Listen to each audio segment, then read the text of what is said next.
तो आज हम देखेंगे प्रतिबिंब निर्माण के नियम कि दर्पणों में प्रतिबिंब किस प्रकार से बनते हैं, कौन कौन से नियमों को अपन को इसमें ध्यान में रखना होता है। तो देखो प्रतिबिंब निर्माण के नियम, एक तो अपन का दर्पण होता है अवतल दर्पण और एक होता है उत्तल दर्पण।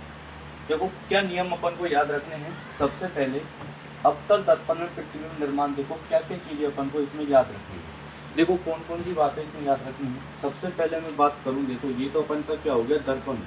कौन सा दर्पण हो गया, अवतल दर्पण हो गया। ये अवतल दर्पण है और ये इसकी क्या हो गई, मुख्य अक्ष होगी। क्या होगी, मेन एक्सिस होगी मुख्य अक्ष। मुख्य अक्ष में दो बिंदु अपन को याद रखने हैं। अपन ने पढ़ा था ये वक्रता केंद्र होता है और ये होता है इसका मुख्य फोकस। ठीक है, दो बातें इसके बारे में कर चुके हैं।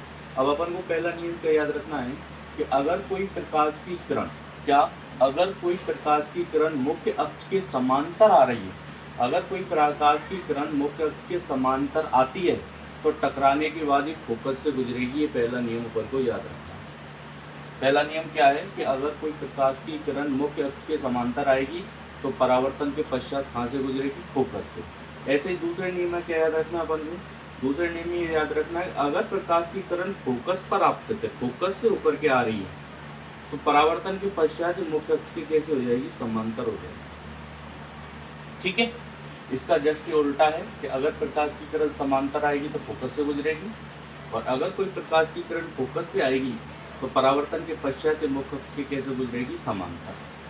तीसरा इंपॉर्टेंट नियम है, इसको थोड़ा याद रखना कि अगर कोई प्रकाश की किरण ये अपन का क्या है, वक्रता केंद्र। अगर कोई प्रकाश की किरण वक्रता केंद्र से होकर के आ रही है तो परावर्तन के पश्चात इसी पथ पर यानी वक्रता केंद्र पर वापस लौट जाएगी।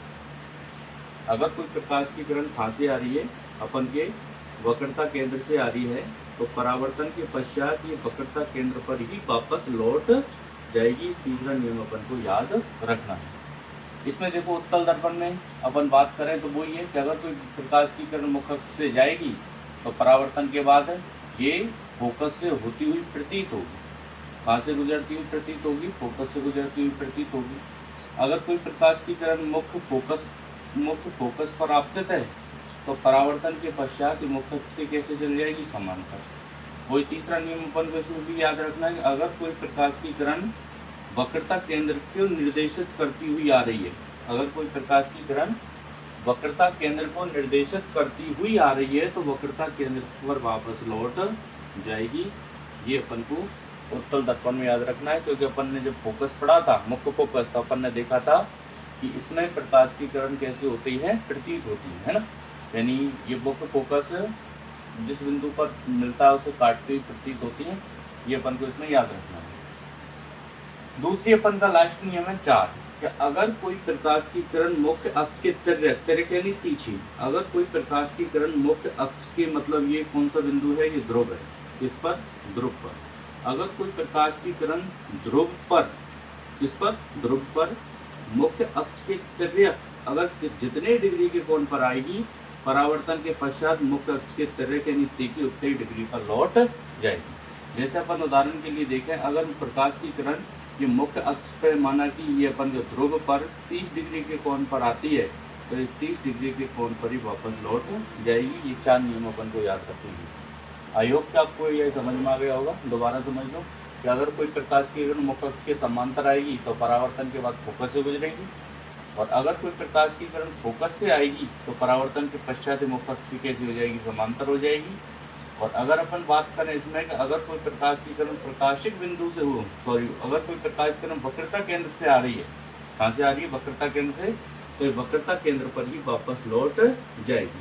और लास्ट नियम अपन का है कि बिंदु ध्रुव पर अगर कोई प्रकाश की किरण मुख्य अक्ष के तिर्यक जितने डिग्री के कोण पर आ रही है, परावर्तन के पश्चात मुख्य अक्ष के तिर्यक उतने ही डिग्री के कोण पर वापस चली जाएगी। ये अपन के क्या है, प्रतिबिंब निर्माण के नियम।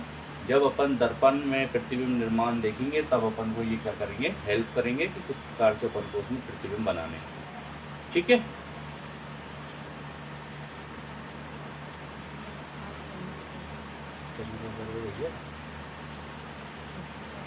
रिकॉर्डिंग चालू नहीं करी थे ना।